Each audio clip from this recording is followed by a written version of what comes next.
thought that he could jot down if anybody was wearing hats for me. Gotcha. But that would be a nice recognition, maybe. I wonder if we could get a screen. How do I take a screenshot? Just a. So what you have to do is you see the little Windows icon on your keypad. The Windows. So I'm on a Mac. Let's see, I'm on a mobile. Okay, so I would need to use my other keypad. Yes. And it is where? So I don't know how it is for a Mac, but on my Windows computer, you would click the Windows icon and then click another button that says PRTSC. Okay, I'm going to do a quick screenshot Mac. I'll have to Google it. I don't do it, and I have to look it up every time.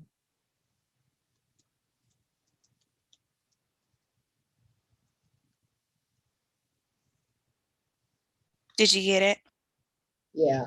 Okay, perfect. All right, I'll let Brandon know as well, okay? Yeah, thanks. Thank you. Bye-bye. Shift Command 3. Okay, great.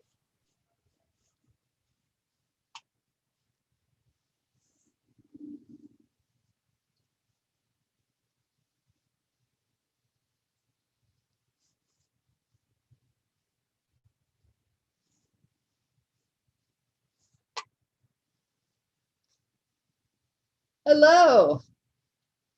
Welcome. I see you have your derby hat on. Yes. And where is your derby hat, Elaine, may I ask? It's upstairs in the closet. Is it really? Well, I'll wait. You can go and get it. Oh, but everything will fall down on me. Oh, yeah, I understand. Oh, Good my goodness. morning, everybody.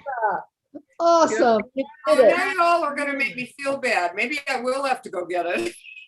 We can wait. You better go get it. Back in a minute.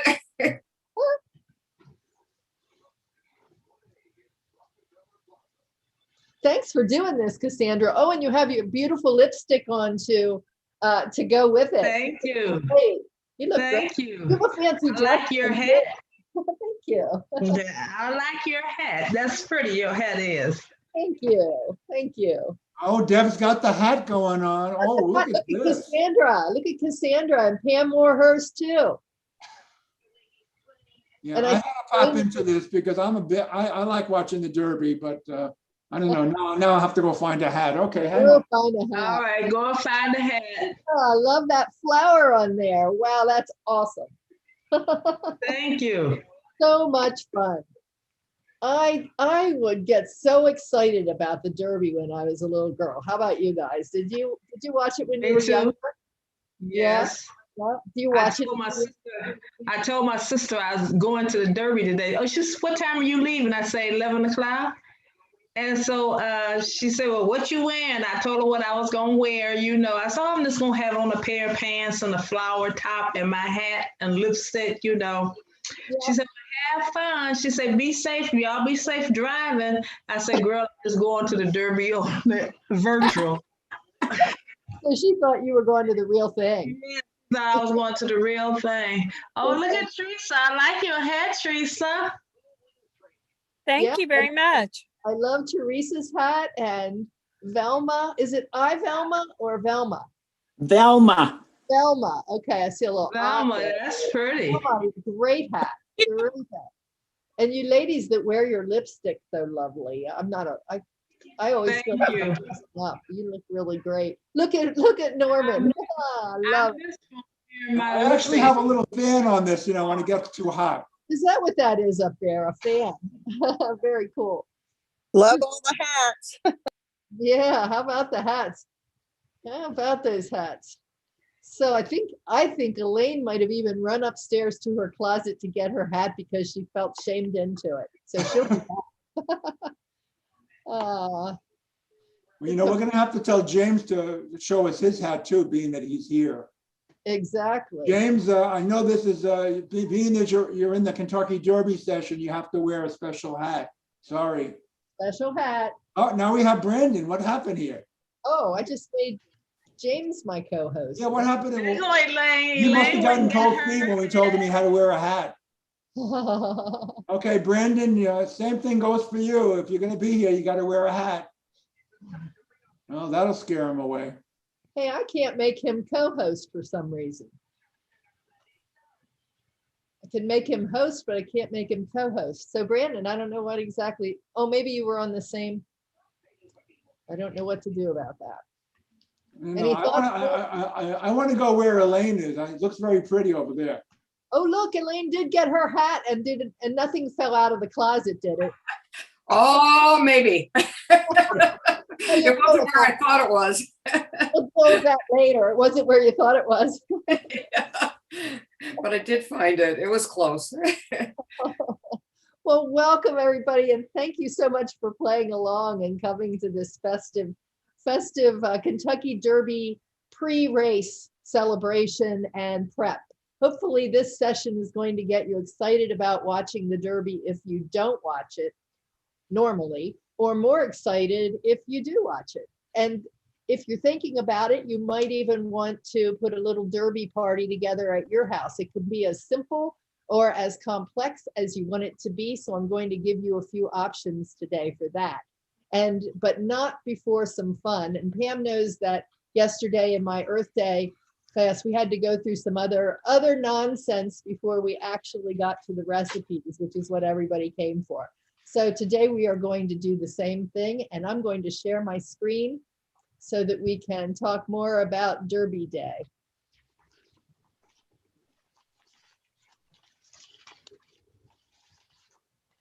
And right now you should see my screen. Do you see it?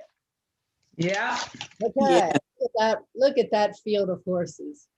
Okay, so let me just start out by asking if there's anyone here who's brand new. I think I recognize everyone, but I just want to double check and make sure that, is there anyone here that's new for any of my classes? Anyone? I am. Okay, Thelma, I thought your face didn't look so familiar, but I didn't want to make any assumptions. So I'm really glad that you came today. What brought you to this session, my first one? Or first You one with me? I've never gone to the Derby, and I go on Get Set Up for different classes. And as perusing this, I saw this. I go, oh, that sounds like fun. Okay. And so that's why I signed up today. Okay, that's fantastic. Thank you so much for coming. And it looks like we have a few other people coming in here as well. So just to get started, since there are some of you who might not know me, my name is Deb Livingston, and I live on the East Coast in York, Pennsylvania. And my career has been in business, learning and development, training, coaching, that sort of thing. And now I just have so much fun doing teaching here at Get Set Up about things that I really enjoy, like cooking and horse racing. So we're going to mix the two today. And we always at Get Set Up like to say that we learn best from each other. And it's really great to participate if you can come on by camera, especially today, and show off your pretty hats. And thanks, Linda, for wearing your hat. That looks great. So participating on camera is wonderful. And I always invite you to unmute yourself and speak in these classes, and then just put yourself back on mute so that we don't get any background noise. And as well, if you're not comfortable unmuting yourself, which I hope you will be, otherwise you can put comments in the chat. And we have Brandon here today, and he is my co-host, and he's checking the chat today. So if he sees anything in there that I should know about, either a question or a comment, he's going to stop me where I am and let me know that there's something important going on there. So thanks for that, Brandon. And I want to just introduce you to, well, you've met Norman, and I guess he's off camera now, but Norman's another Get Set Up folk, and he likes to come and have some fun too. So again, welcome everybody, and welcome to all of you on live stream. We are excited to have you here too, and we hope that you will sign up online and come register for a class and sit in the audience here and ask questions and be part of the conversation too. And last but not least, you know, the racetrack didn't pay me to put this class together, nor do we get paid by any of the other products or services that we might represent in any of these classes. So I didn't get a free ticket to the Derby, darn it. So we're going to start out with some Kentucky Derby trivia. I like doing these trivia games because it tests your knowledge and it gives you something to talk about afterward. Pam said that yesterday in our Earth Day class. She said now she could have some dinner conversation. So how'd that work out last night, Pam? Did some other people? They laughed when I said that, here's some trivia, and it actually did. It was fun. The kids liked it. My husband liked it. Can I just say though, Deb, I'm wearing this baseball cap because my son is going to University of Kentucky this fall. So that's why I didn't get a big fancy one. But that is awesome. So congratulations, and University of Kentucky of all things. So you just might have to go to the Derby. I know.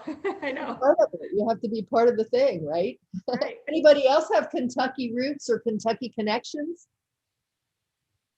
Yeah, Elaine, tell us. Our daughter-in-law is from Louisville.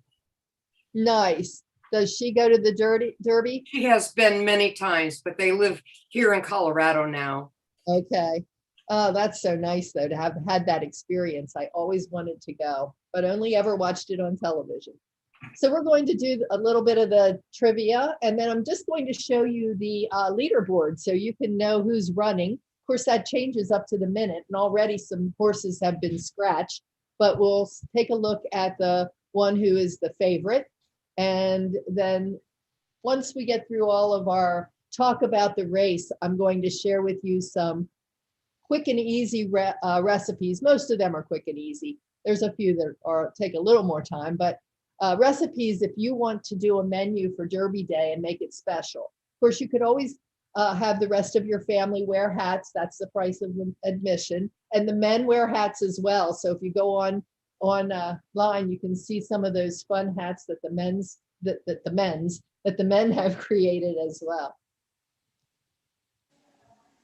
So anybody here attended a horse race actually live? Elaine, you have. Linda, you have. Linda, where did you attend a race?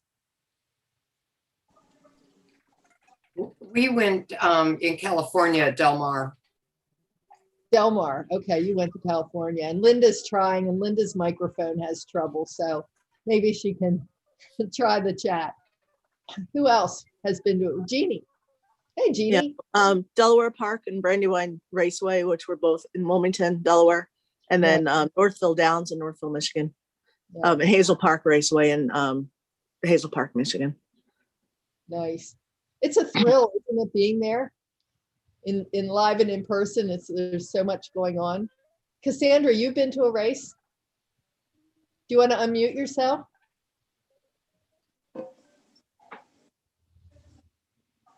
I've been to the Kentucky Derby and Hazel Park Raceway here in Detroit. Wow, so you've been to the Derby. Did you wear that hat? No, I didn't wear this hat. Did you wear it? I was in college. I was in college when I went to the Kentucky Derby because I attended Tennessee State University, and Tennessee and Kentucky is like right there together. Mm-hmm. Yeah, nice that you had that opportunity when you were in college. Right. I bet that was a fun experience as a college student. Okay, I want you to grab a pen or pencil and a piece of paper. And I have 10 questions. I'm going to go through each one of them, and then we'll come back and get the answers, okay? Ready, set, go. Okay, what year did the first Kentucky Derby take place? Was it 1875, 1900, or 1925? In which Kentucky city is the Kentucky Derby run? Is it in Lexington, Bardstown, Louisville, or Bowling Green?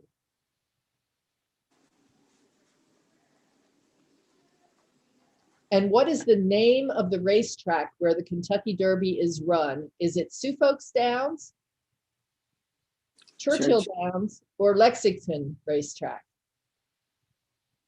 Churchill Downs, isn't it? Yep. Just write your answer for now. We'll see how you do. Oh. That's okay. Don't worry about it. That's fine. How long is the Kentucky Derby? Is it a mile long, a mile and a quarter, a mile and an eighth, or a mile and a half? And how old are the horses that run in the Kentucky Derby? Are they 1 year, 2 years old, 3 years, or any age under 6?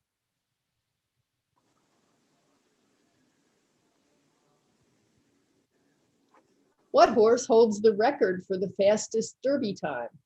Is it Justify, Seattle Slew, Secretariat, or Affirmed?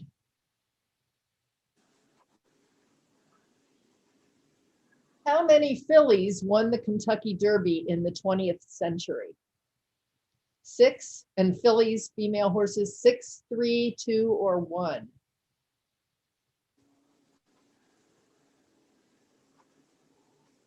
A blanket of what type of flower is given to the winner? Is it lilies, daffodils, daisies, or roses?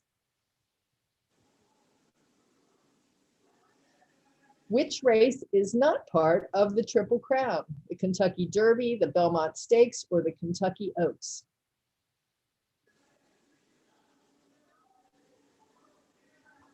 And last question, how many horses have won the Triple Crown? Is it 2, 13, 7, or 19? Oh, and I have a bonus. What is the signature drink of the Kentucky Derby? Is it an old fashioned? Is it a mint julep, or is it a Bloody Mary? Okay, let's get some answers now.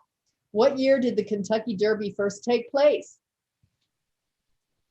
Just shout it out now. Yeah, 1875. 1875. 1900. 1875 is the answer. Wow. In which Kentucky city is the race run? Louisville. Lexington. Lexington. Louisville. Oh. Oh, Hmm. show is Louisville. What's the name of the racetrack? Churchill Downs. Churchill Downs. Churchill. And how long is the race?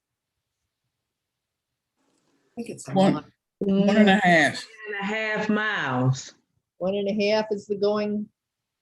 1 1/4. 1 It's 1 1 4. 1/4. Yep, it's 1 1/4. How old are the horses? 3 years. 3. 2 years. 3 years is right. And they can only Okay. run the Derby once. They can only run the Derby once in their lifetime. What horse holds the race for the fastest Derby time? Justify. Secretariat. Secretariat. Secretariat. Secretariat. Secretariat. Oh, okay. Secretariat holds the record for the time. The horse that, trying to think of the horse, the the name escapes me of the second horse. It starts with an M, but was a full half second behind. But this is Secretariat, and a beauty. 1973 in the Triple Crown. This is a magnificent horse. He won the first Triple Crown in 25 years back then in 73. He set the speed record at 1 minute, 59 seconds and 40, whatever they are, 4/10 of a second or whatever that is. And there are only 2 horses that have come in under 2 minutes since in the Kentucky Derby. And check this out. Do you remember, did you watch the Belmont Stakes at the time? Secretariat won that race by 31 lengths. No one was even close. It was magnificent. And the jockey was Ron Turcotte. Beautiful horse, nicknamed Big Red, and he had an exceptional composition and also a larger than normal heart, which is one of the reasons why he was such a specimen and could run so fast. How many fillies won the Kentucky Derby in the 20th century? That was hard. I said 2. I said 3. I said 2. I said 2. 3. 3. Oh, it's 3 fillies. They don't fare too well. So it's a real special filly that wins the Kentucky Derby. And what are the types of flowers given? Roses? Roses. Do we have a consensus on that one? Run of the roses? Absolutely. Red, Oh, roses. beautiful Roses. roses. Just like Cassandra's hat, red roses. Ah, And what race is not part of the Triple Crown? The Oaks. Oaks. Yeah. Yep, the Kentucky Oaks is actually a race for fillies, and it's run the day before the Kentucky Derby. And what is the other race that's part of the Triple Crown? Pimlico. What is it? Pimlico. But the name of the race. I thought that, oh, that's where it's Belmont at. Stakes. Is it the Belmont Stakes? Yeah. Yeah, the Dates. Belmont's part of it, and the Kentucky Derby. What's the third one? It's the Preakness. Belmont Stakes. Preakness, yeah. Preakness. Well, I knew you knew it. You just don't remember all the time. Right. Kentucky Oaks. It's won the Triple Crown since it started in 1875.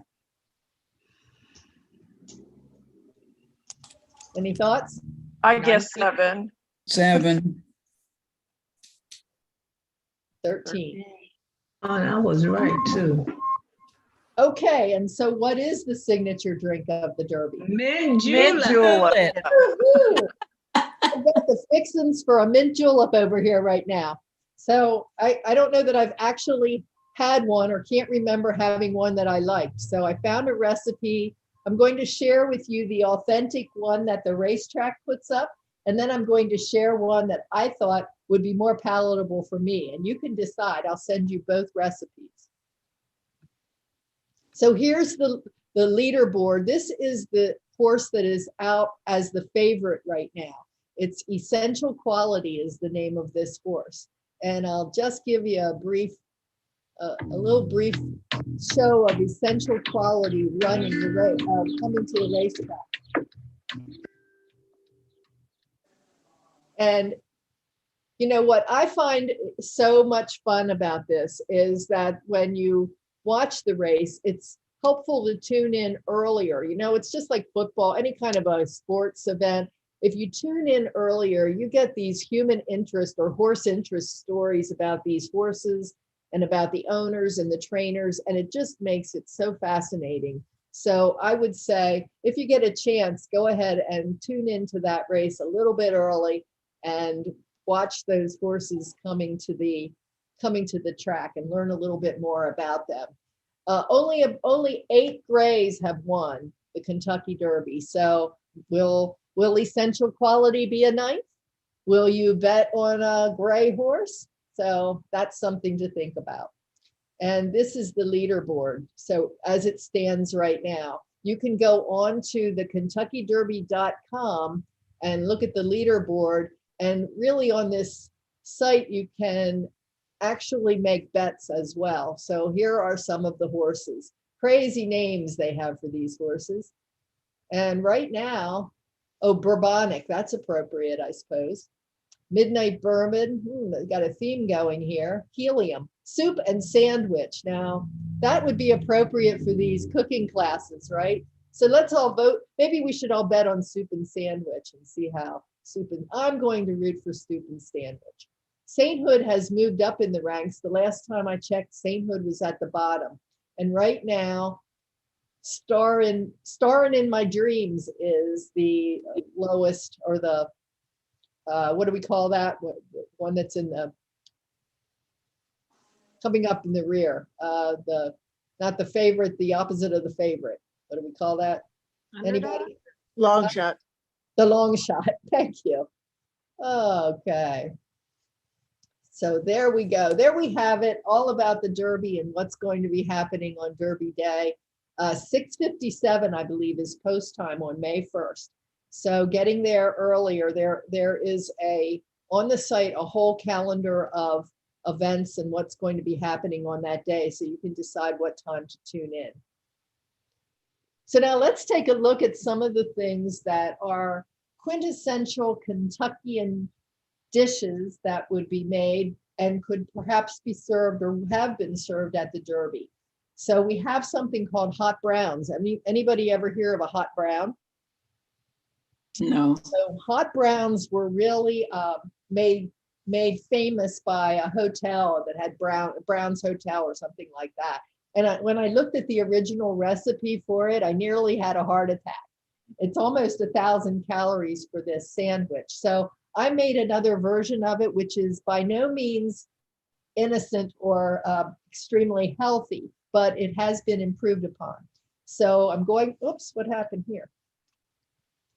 So I'm going to stop sharing my screen here in a moment, and I'm going to assemble a Kentucky brown for you. But this is what they look like. And you can make these, you can make some of the ingredients ahead of time and then put the sandwich together like I'm going to do today. And it consists of a cheese sauce. This is the decadent part.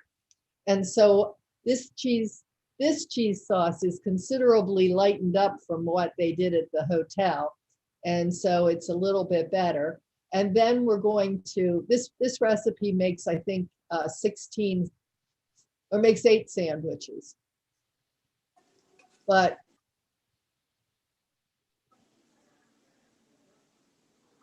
it calls for 8 half-inch thick slices of day-old sandwich bread. I didn't use that. I used a wonderful rye bread that has onion in it. And I like that. You can use any kind of bread that you want. And then on that is roast turkey breast and some cheddar cheese. Well, you put the sauce on top of that. There's tomato on this. So let me just stop sharing. A picture's worth 1,000 words. I'm going to show you what I did. Okay. So I'm only making 2 sandwiches today because if my husband and I keep eating all the things that I make in class, we're going to be in serious trouble. So what I have here are 2 slices of that bread, and the one side got a little dark, but it is not burned. It's just a little dark. And it's been buttered and salt and peppered on the one side. And I just broiled it enough to crisp it up a little bit in the oven. I also sliced a tomato and I broiled it as well with some salt and pepper and a little bit of olive oil. So I've done that. And then I have some roast turkey breast here that we're going to use, and going to, I have my broiler on. So what I'm going to do now is assemble this sandwich. And so I'm going to first add the turkey. By the way, these really, I did serve these the other night and had a good reaction to them.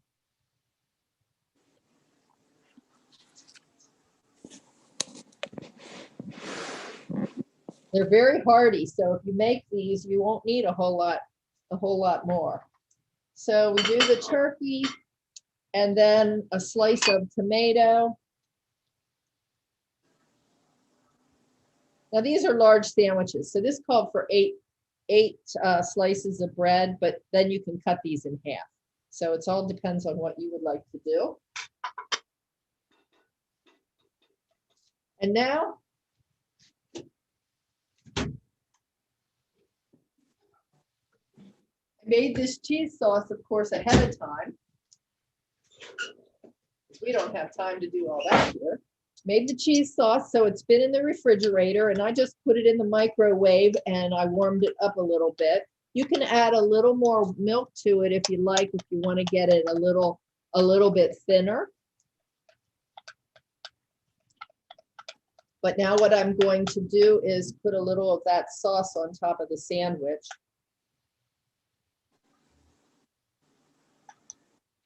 And I'm not going to go crazy with it. This is really rich. Because it then additionally gets some more cheese on it. So I'm going to sprinkle little cheddar cheese. It also calls for a little bit of Parmesan, but I didn't get that out, so I'm going to skip that for right now, but you can put Parmesan. You can put any kind of cheese on that you want. And now what I'm going to do with this is just broil it for a few minutes until it's warm through or toasted on top.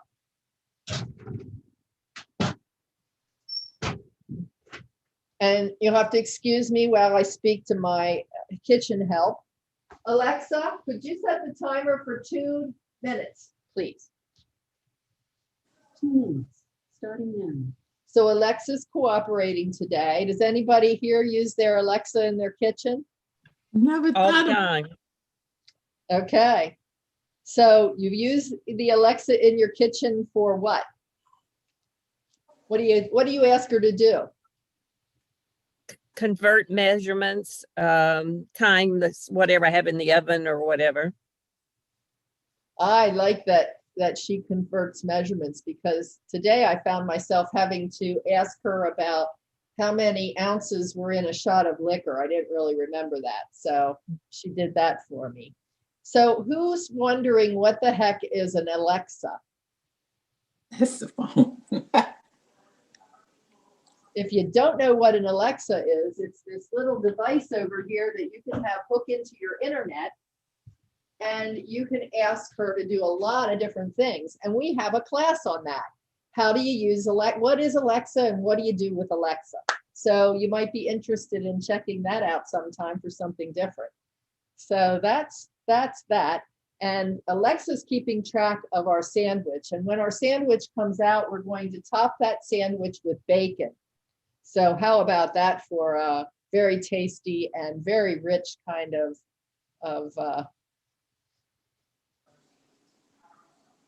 sandwich. So now I'm back to sharing. Are you seeing my screen? Can you see my screen? Hello, are you there? Yeah, it's Yes, And but that's Earth Day. It's really helpful. Thanks for telling me, because sometimes I do lose things here and they move around, and you've moved around now. I can't see you at the moment. So now I want to talk to you about this pimento cheese dish also that I've made. No, not up. Huh? It's on a different page right now. You're Oh, on Day. It's on Earth Day. On Earth. oh, okay. I picked the wrong. But it's Let's not the right try that screen. again. Oh, there it showed up. There we go. So pimento cheese with pork rinds. Ugh. Oh, I know. So I said, or crackers. So I don't know about the whole pork rind, but I can smell that my sandwiches are getting finished here. So I need to get them out. Ooh. Can you see them?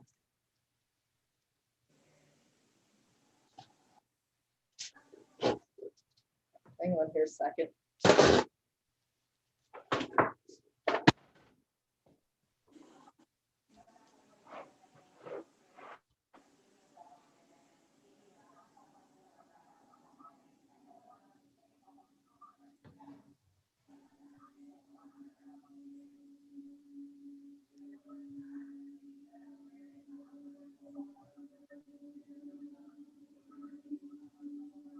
What's wrong? I'm here, but I'm trying to get you back. That's what I say. What's going on? There you are. I don't know why you weren't there. Okay, so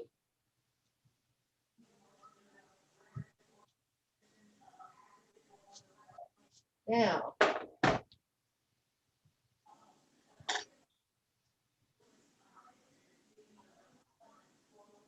so I have my sandwiches out. Can you see them? Yes. Yeah. Yes. And then what we do with them is just garnish them with a little parsley and chives on top, fresh parsley and chives. And that is your hot brown. It's cute. It's nice. It looks good. They are delicious. My husband's going to be very happy. And they don't take very long to make once you've got the rest finished. Okay. So pimento cheese with pork rinds. I tried this recipe. I want to tell you a little tip that I learned when I made this. I made the one that came from the Kentucky Derby from the restaurant there at the racetrack, and I didn't really prefer that recipe. Now you might like it, and I'm going to include it in the handouts. You're going to get an email at the end of the class, and you get all the recipes. But here's what I learned from that. I learned that when I made this dip, which is taking some shredded cheddar and mixing it with pimento and a little bit of mayonnaise and a little bit of Worcestershire sauce, I learned that shredded cheese, when you get it in the bag, has a bit of a coating on it, and that coating makes it very hard to blend it. So this cheese is supposed to be kind of blended a little. The shreds still show, but they're not as obvious as this. So I didn't really like this very much. And the other half of it, what I did was put it in my food processor, and I added some cream cheese to it, and I ended up liking that a lot better. So what I did was find another recipe that resembled that with a little bit of mayonnaise in as well. And it is this recipe. What I learned to do here is to use, if I can, shredded cheddar that I shred off the block. It's different. It doesn't have all those other ingredients in that keeps the shredded cheese in the bag from getting moldy too fast. If you shred cheese off of a block and try to do it for a lengthy time, hold it for a lengthy time in the refrigerator, it will mold much more quickly. So you could use it fresh from here, and it includes ingredients, I think, that mellow this out. This one called for quite a lot of pimento in it. And I like this one. The one I used called for a 12-ounce jar of pimento. And you can see this one just uses a 4-ounce jar and about the same amount. Actually, it's got cream cheese in it, which the other recipe did not. So 2 cups of shredded cheddar, 8 ounces of cream cheese, some mayonnaise, and then these seasonings: garlic, cayenne, onion powder, a little jalapeno pepper if you like it, a little spicy, and then the pimento. It's a delicious spread. You really are going to mix this up in a bowl. Just stir it all together. You can use a large bowl of your mixer and beat it at medium speed until it gets thoroughly combined. Okay, that's how you do it. It's a very tasty spread. It is often used in grilled cheese sandwiches, and you can use it on crackers or also on vegetables. So it's very versatile. So that was my little tip about that cheese, so that it's different to use the cheese that you grate versus the cheese that you find in the bags. And you might find that is true in other recipes that you have as well. I'm going to check my time here. It's 11:30. Kentucky Burgo. I am going to just ask you if you have ever heard of this. Never heard of Burgo. Burgo. I called it Burgo. It's Burgo. And it's a soup made with lamb. Yeah. Yes, it is a soup. You know, when I think about the roots of this Burgo, this is what it looks like. The roots go back to, backcountry Kentucky. And when you really think about it, they spent a lot of time hunting, right? So that's how they fed themselves. It was a little bit poor. They had to use what they had. So it was a soup they used typically 3 different kinds of meats. Now, I think it wasn't so much that they were purposely using different kinds of meat as that's what they had. They were out getting game. So they had venison, they had pheasant or squirrel or chicken or mutton and pork. And they used what they had. So nowadays that if you wanted to use all game, that would be an expensive dish because it's pretty hard to get your hands on wild game unless you're a hunter or you have a hunter in your family. So it also has some tomato in it of some sort, and usually beans, lima beans or black-eyed peas, and some corn and potatoes. You can see it is a very, very hearty dish. And this says add some bourbon or some collards or that groundhog that's been sitting in your freezer. So I thought that was kind of funny. And the recipes here, I did not make this because I wasn't going to go into this whole thing, but you can substitute, as Carol Sue was saying, you could put lamb in that. You could try for 3 different kinds of meats to try the different flavors and textures in there. So some kind of beef, some kind of poultry, and then maybe a lamb or goat or whatever it is that you might like. So that's Kentucky burgoo. It is a Kentucky cuisine. It looks a little bit like Brunswick stew. Hey, it does, doesn't it? I agree with you. It does look a little like Brunswick stew. I should take a look at those recipes and compare them. Do you make Brunswick stew? I've made it twice, I think. Twice. And did you like it? Was it worth the? Oh, I've always loved it. My grandmother always made it. Ah, wonderful. That sounds like something to put on the list. We should all put that on the list of must tries. So then I'm kind of big into spreads in these classes because, well, you can make them during a class. And I like this Kentucky Benedictine spread, and I think it's really pretty. In this case, it does use a tad of food coloring. So what I have here are the ingredients and the recipe for that. I'm going to stop sharing my screen so you can mostly see me, or doesn't it matter? Does it matter? Can you see me better if I stop sharing my screen? Yes. Okay, let me do that. All right. So this recipe was created by a caterer back in the 20th century. She made it originally to make cucumber sandwiches, and she only used the juice of a cucumber in this, but nowadays lots of recipes call for using the actual cucumber itself. And you can use this as a versatile spread as well. You can also, so you can use it as a spread on crackers, on vegetables. You can use it as a spread on those cucumber sandwiches or any sandwiches that you like, especially vegetable ones. And you can also thin it out and use it as a dip. So we're going to use something today that is kind of new to me, because I don't get it in my store that often. I think it's just starting to show up. Have you ever tried this? It's a Greek cream cheese. Greek cream cheese. And what it says here is that it's got 4 times the protein and half the fat of regular cream cheese.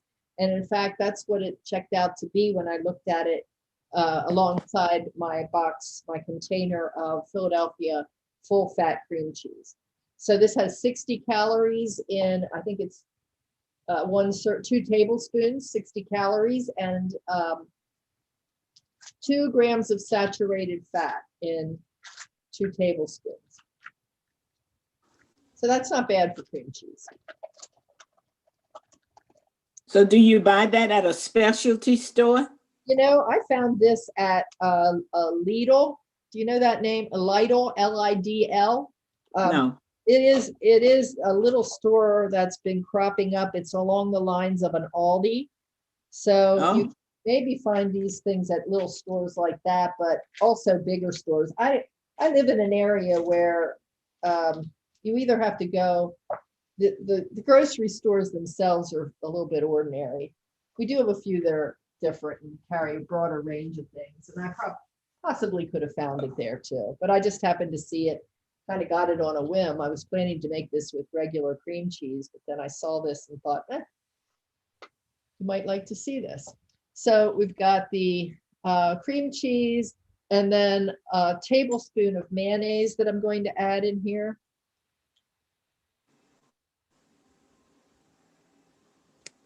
And a half of a cup of finely chopped cucumber I'm putting in here. Actually, let's see what I'm going to do. I'm going to add the sour cream, excuse me. So 1/4 cup of sour cream. I'm going to put all the liquidy and cheesy things together and the spices, and then I'm going to beat that, and then I'll fold in the vegetables. That's why I stopped myself from putting that cucumber in. I don't want to do that yet. So what I have here, salt, pepper, and dill. 1/8 of a teaspoon of dill weed, and then some salt and pepper. Okay, so pardon the noise here. Maybe well, it shouldn't take too long.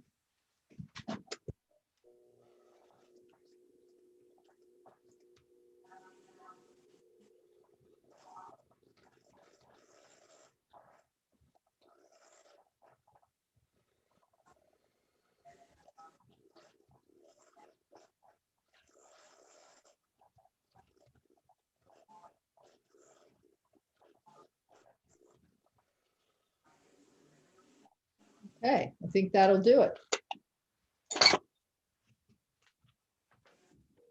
And now we're going to add the cucumber, 1/2 cup of cucumber. I like this this spread. It's really kind of healthy and refreshing. This is 1/2 cup of green onion. You can put more or less of any of this in. I was thinking, oh, well, my salt didn't come out. Yikes. Must have had some moisture in the bottom of that little dish there. Okay. You can adjust this the way you like it. This reminded me of a favorite dish or a favorite dip that I grew up with that had a little bit of green pepper in it. It didn't have cucumbers, but it had green pepper. And I really enjoy that too, same kind of thing. So now this is calling for a little, just a drop or so of green food coloring. I don't do that too often, but I think for the Derby, it's okay.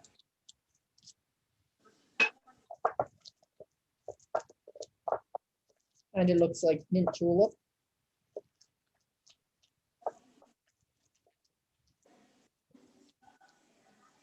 Now I let my drop get a little out of control there. Maybe it would be a little less green if you didn't want so much of it.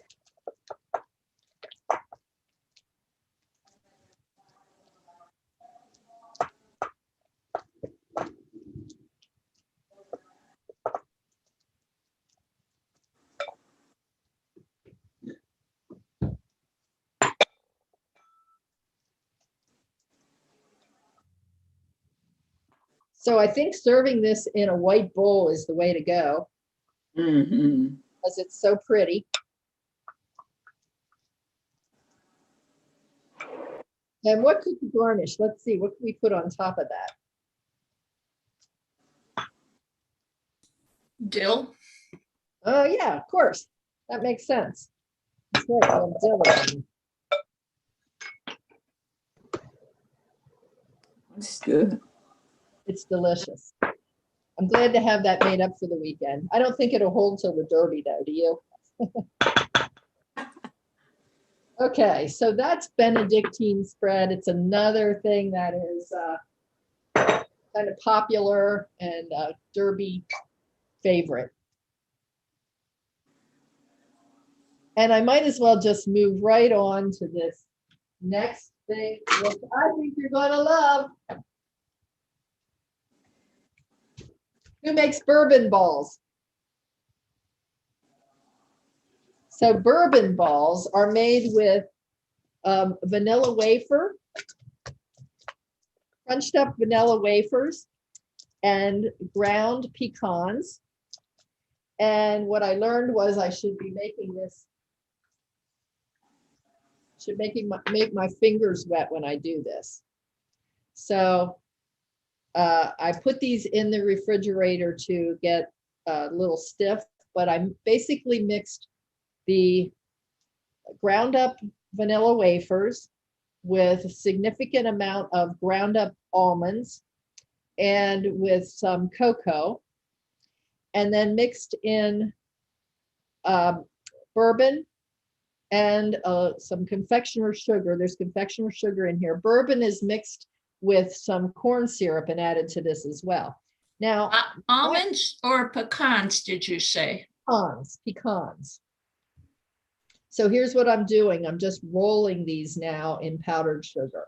And this is the way they turn out. So they've got quite a bit of confectioner sugar in them.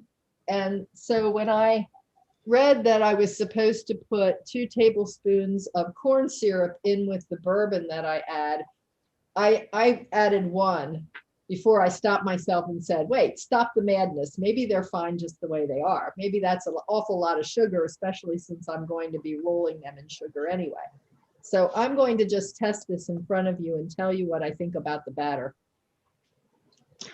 I remember my mother making rum balls.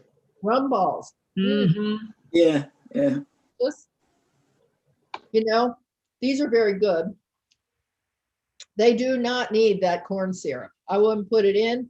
In fact, if I was going to try these again, I'd even experiment with less confectioner sugar, but they are very good. Another option was to roll these in a mixture of powdered sugar and cocoa, because there is cocoa in this as well. So that would also cut the sweetness, and it would be a nice change. So you could do a little of both if you wanted to. So I think I'm liking those, actually. Very good. Bourbon balls, and they couldn't be easier to make. Everything in the food processor, put your bourbon in, mix it up, let it chill for a few hours, and then roll them in the powdered sugar. And the little trick was to have a little bowl of water beside you so that you could dip your fingers in when you're rolling so that they don't stick to your fingers. Okay. How much bourbon?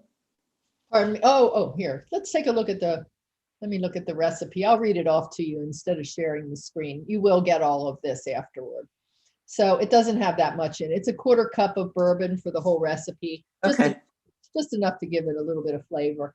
So those rum balls you made, were they really powerful with rum? Yes, my mother used to make them. Yeah, go ahead. I remember her making them when I was a kid, coming up. She would make them at Christmas time, the rum balls. Yeah. And did you always want to try one?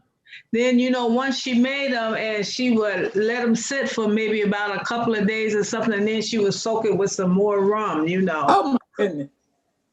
Yeah, they were powerful. You could smell them from a mile away, probably. Yeah, you could. Now, I worked with somebody who made those as well and would bring them in at Christmas time. And we'd say, here comes Rodney with his rum balls, and we could smell them all over the office. So that was. And they were real soppy. They were not like really, they were soppy, because I made them too. They were wonderful. Oh, yeah. I'm looking forward to these bourbon balls because I like bourbon better than rum.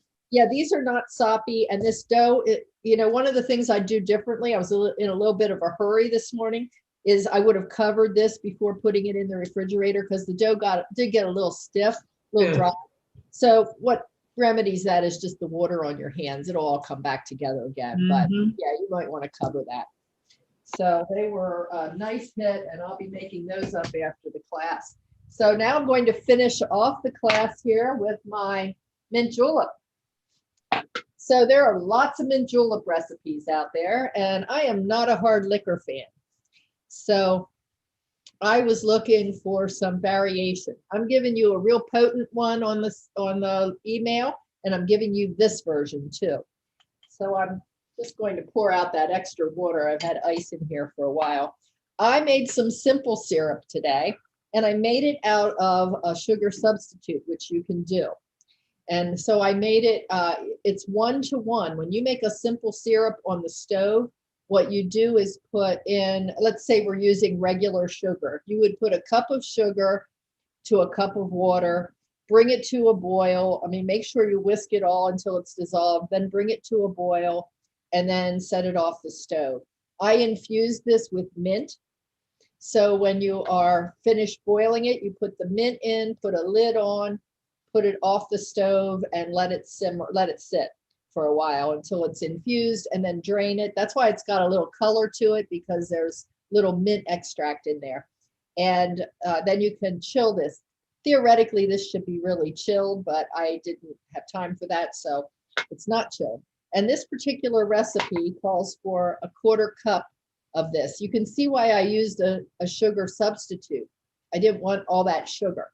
So I'm going to put that into my old-fashioned glass. The Derby glasses are also traditionally a tall metal glass, but an old-fashioned glass is completely acceptable. Some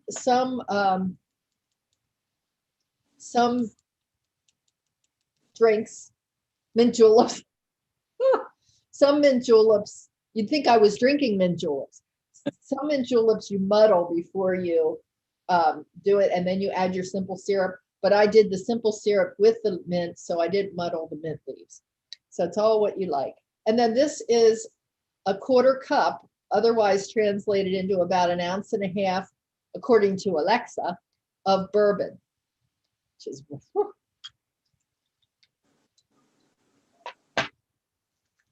I'm going to stir that a little bit. And as I said, I'm not much of a bourbon or a hard liquor person, so I'll see what I think of this. And then, of course, garnish it with the fresh mint. Give it a little stir, a little shake if you've got a cocktail shaker. Who in the group here is likes to use spirits and liquor in drinks? It's not my expertise, but are any of you a little more expert at it than I am? You're allowed. I'm an expert at drinking it. Well, I would certainly be interested if you have any tips. So this is so here I go.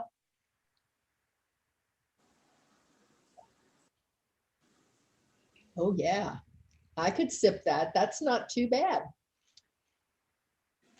Deb, let me ask you this. When you substituted something for sugar, what exactly did you use? Good question. So I used one of many different kinds of sugar alternative blends. They are usually combined with stevia or with a sugar alcohol. In this case, I used something called allulose, and I'll show you it. This is an ingredient. This is something that's extracted. Actually, it's what's called a prebiotic fiber. And it's found naturally in things like beans, and it is extracted and processed and turned into a 0-calorie sweetener. So it does not raise your blood sugar. It does not add calories. It is very tasty. It tastes just like sugar. So it's, I think, a good alternative to something like this when you want to make a nice drink for yourself, a cocktail, but you don't want all that sugar. So. Would you put that name when you send the email or whoever sends it? Yes, I will. Thank you. Do you get that sugar at Whole Foods or Trader Joe's? Well, I got that one at the grocery outlet because they happen to have it. Grocery outlet sometimes really shows up with some interesting things that I'd like to try. So, yeah. So, hey. Is it too late? Is it too early? It's very good. Actually, it's very good. And I think as it gets a little more watered down, the other thing that you can do with these, which I would probably do because I would prefer less alcohol taste, is to throw in some club soda. A little bit is. Some even call for ginger ale, so you could do that as well. But cheers, it's 5 o'clock somewhere. Cheers it is, and my day will soon be over, maybe sooner than I thought. That brings us to the end. I'm going to share my screen one more time here just to kind of wrap us up. This has been, well, it's been fun for me. I hope it's been fun for you, and that you found some new things to try. Deb, sorry to interrupt you. I do need to leave. Okay. I have another class. Okay. All right. Very good. Thank you. Bye. Yeah. It's kind of funny to share screen. Google Chrome.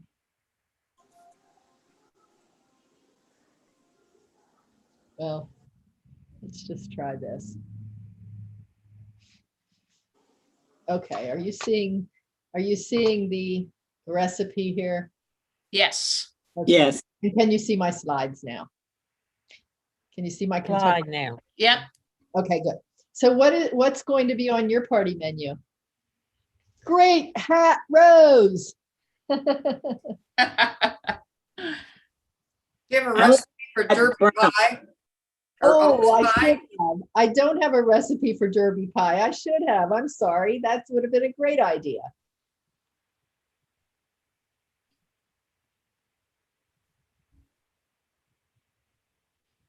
So anyway, we are.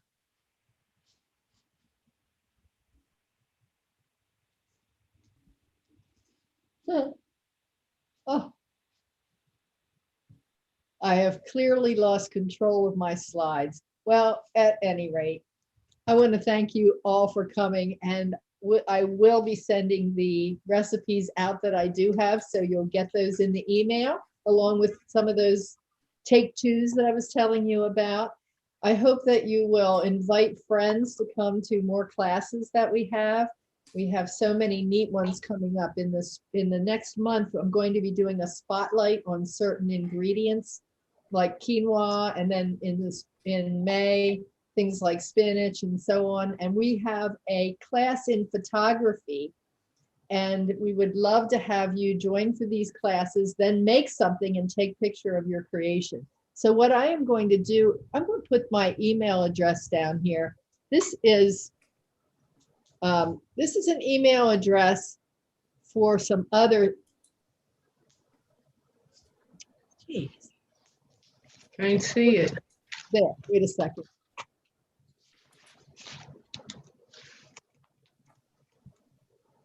Okay, so Deb the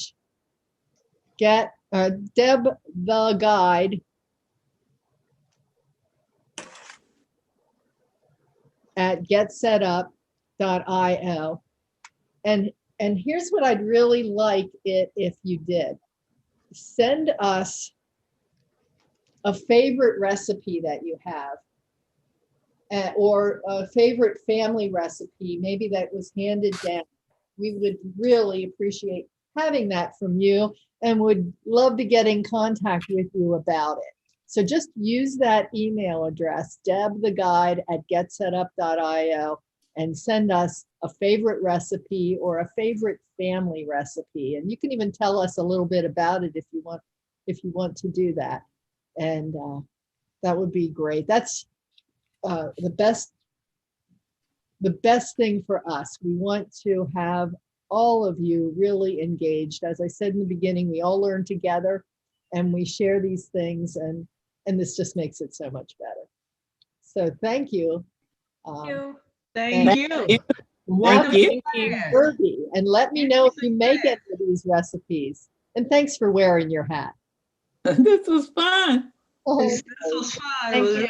really fun. I really enjoyed myself. Oh, Bye. good. Thank you. Well, send me some feedback in that email. Click on the feedback link. Take care. Bye-bye. Bye.